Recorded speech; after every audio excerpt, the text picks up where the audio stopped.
In the future, humans don't go outside anymore and instead send out androids called surrogates to go through their daily routines. People control their surrogates from the comfort of their homes by using special chairs that connect them to the androids through neuropathic signals. If the surrogate is damaged, the person doesn't feel any pain, but they do experience all the pleasures the surrogates engage in. This allows people to make their surrogates all kinds of crazy stunts. They also can choose how they look, and now everyone on the streets looks young and beautiful. Crime and sickness quickly go down and society is losing its hate. However, a group of people called Dreads think surrogates equal living in a lie, so they fight against their use and live in small isolation zones. Their leader is known as the Prophet, and he often makes broadcasts asking people to leave the chairs behind. One night in the city, a rich guy goes to a club and jumps into a crowd to then flirt with a woman, who he takes to an alley so they can share some kissing. At that moment, a strange figure shows up and electrocutes both of them, destroying the surrogates before escaping away on a bike. The killer drives so fast that it causes a car to flip and crash. Moments later, FBI agents Peters and Greer arrive at the crime scene. A cop informs them that the male victim isn't a registered surrogate but the female one is, however the owner hasn't made any reports. Both surrogates' eyes have been burned out and the memory chip on the male one is fried, but Greer still takes it to analyze it. Then the agents get into the apartment of the female surrogate's owner, only to find him dead with a bleeding nose. When they check the controllers, they discover that the last thing the female surrogate saw was her partner's eyes burning down before the feed was cut off. Afterward, Greer goes home and gets a glass of water to himself, confirming he also uses a surrogate. While the android parks itself in the closet, the real Greer leaves the control chair and enters a kid's room, where he stares at a picture of him with his wife and their child. Next, he checks on his wife Maggie, who communicates with him through her surrogate. Greer wants to take a vacation without using the android bodies. He wants to travel for real. He also points out they haven't actually been together for a while, only their surrogates meet each other, and Maggie says it's better this way. The next morning, some students find Jared dead and covered in blood on his chair, meaning he was the person behind the destroyed male surrogate. Moments later, Greer's boss Andrew shares the details with the agents. 2 people have died because of an attack received by their surrogates. Later, Greer and Peters check the footage from the surrogates' memories and notice a man with a weapon, so they conclude this was probably homicide. Then they get a call informing them that Jared was the son of Lionel, the father of surrogacy. His company VSI, or Virtual Self Industries, is one of the biggest in the world. However, Lionel was fired by his partners almost a decade ago. Since then, Lionel has been a recluse. The agents still find his location and pay Lionel a visit. They're met by one of Lionel's surrogates, who explains he's always been estranged from Jared. He also gave Jared one of his surrogates when he went to college, hoping it could help them bond. Peters asks a bunch of questions that make Lionel angry, so Greer tries to calm him down by showing sympathy because he also lost a son. When Greer asks if anyone would want to harm Lionel or Jared, Lionel realizes the killer had been trying to get him and hadn't known the surrogate was under Jared's control. Suddenly, the surrogate goes off and Lionel appears sitting on his chair as he has a breakdown because he caused his son's death. Afterward, Greer and Peters go to VSI to ask the representatives about people dying from their surrogates getting destroyed. The representatives get offended and swear the surrogates have fail-safes to avoid such problems.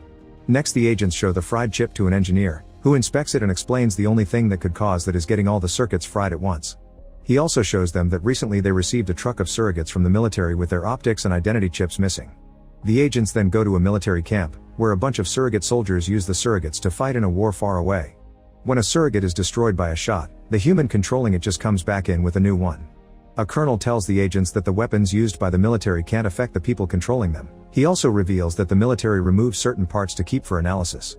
Later at the station, Peters finally identifies the man with the weapon as Miles, a guy who doesn't use surrogates. Soon, technician Bobby, who doesn't use a surrogate either, informs them that the monitoring department has found Miles thanks to the FBI having access to all the surrogates' feeds in the city. Peters stays with Bobby to keep track of Miles' movements while Greer rushes to join the pursuit team. Suddenly, an alarm goes off and Bobby sees a man harming a woman in a hotel, so he immediately gets a disconnection warrant to shut those surrogates down. Peters is shocked to learn this can be done and questions the morality and legality behind it, worried about the software potentially falling into the wrong hands. Meanwhile, Miles rides his bike through the city as the cops chase after him on cars and Greer follows them on a helicopter. The bike allows Mike to pull off some crazy moves and go through narrow spaces to gain an advantage, but eventually he is cornered and crashes into an alley, allowing the police to immediately surround him. Miles suddenly pulls out a weapon and shoots at the officers, hitting them with a wave of electricity that makes the surrogates convulse as their eyes pop out. Then he shoots at the helicopter, so Greer quickly disconnects while the pilot is hit by the electricity, causing the helicopter to start spinning down. Miles quickly makes his way to a Dread settlement, only for the helicopter to crash on it. At that moment, Greer gets back into his surrogate and crashes into the Dread zone as well. Thankfully, he comes out with just a broken arm and immediately goes after Miles, but when the Dreads see there's a surrogate in their area, they get angry and start chasing Greer too. As they all run through different sectors of the slums, Miles keeps trying to use his weapon again, but it isn't working. To gain the upper hand, Greer jumps and climbs over various structures, getting hit by a truck in the process. Since he can't feel pain, he just keeps going until he finally manages to corner Miles and ask for the weapon. Miles gives him his bag, but before Greer can open it, he suddenly gets shot. While Miles takes the bag back, a woman continues to shoot Greer and calls him an abomination, causing him to disconnect from his surrogate. At home, Greer is bleeding and tries to leave his room, only to pass out in the corridor. Luckily, Maggie finds him and calls an ambulance. Sometime later, Miles wakes up and discovers the Prophet and his men in his house looking for the weapon. The Prophet wants to know where the weapon comes from, so Miles confesses he has no idea. An anonymous person contacts him through disposable phones and pays him to use the weapon, but that's all he knows. Soon news outlets announce that the Prophet sees the fallen helicopter as a personal attack on the Dreads and declares a revolution against the Surrogate Society. At the hospital, Greer also wakes up and learns from Andrew that he's been suspended. Furious, Greer breaks out of the hospital and meets with Peters, but as they walk he starts getting dizzy. It seems it's a side effect of using a surrogate for so long. Peters tries to get him a new surrogate, but those random models don't feel right. Greer decides to go to the Dread colony and is allowed in, thanks to his real body. As he looks around, he's disturbed to see his surrogate crucified. He also learns that Miles died, so he attends the funeral. The Prophet offers a speech and reminds everyone that death is a sign of true humanity, which androids don't have. After the funeral, Greer tries to approach the Prophet, only for his thugs to beat him up while the Prophet reminds him that feeling pain is the actual human experience. When Greer asks about the weapon, the Prophet laughs and answers with sarcasm, causing Greer to leave. Then the Prophet enters his trailer and reveals he's got the weapon hidden under his floor. In the meantime, Greer is picked up by another of Lionel's surrogates, who explains he's using a new model because his life is in danger. Greer tells him that Jareed's murderer was killed by the Prophet and shares his own story. His son died in a car accident, and there's nothing worse in the world than a parent outliving their child. Lionel points out that if they find where the weapon comes from, they'll discover who is trying to kill him. It couldn't have come from the Dreads because they lack the resources. When Greer gets home, he finds Maggie having a wild party with friends. In private, he argues with her because he wants to see the real her and not the hedonist surrogate. Maggie says she's changed and it can't be done. On his way out, Greer gets frustrated and beats a partygoer up until he sees the metal under the fake skin. After Greer leaves, Maggie's surrogate goes to look at the real body on the chair. Maggie takes off the goggles and cries. Greer returns to headquarters and learns that the VSI made a weapon contract with the military, but it was terminated and the reason is classified.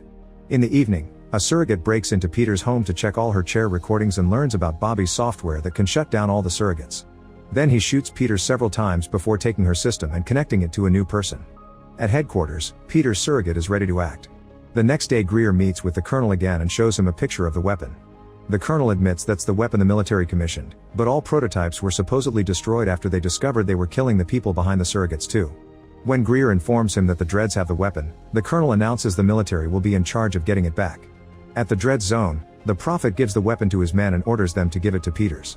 Later Greer tries to talk to Maggie about their relationship and the loss of their son.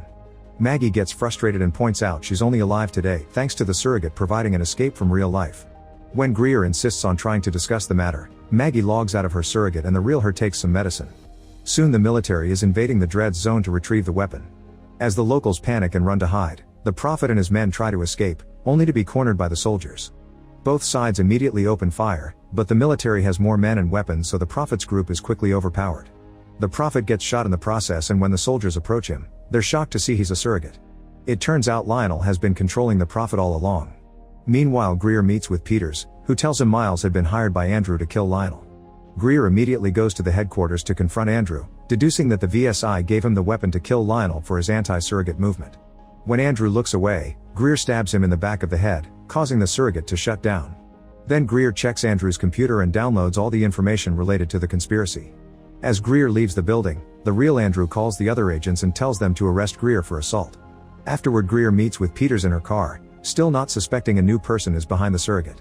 Greer explains that Andrew's files revealed Lionel is funding the anti-surrogacy movement and that he's found the codes necessary to activate the special weapon.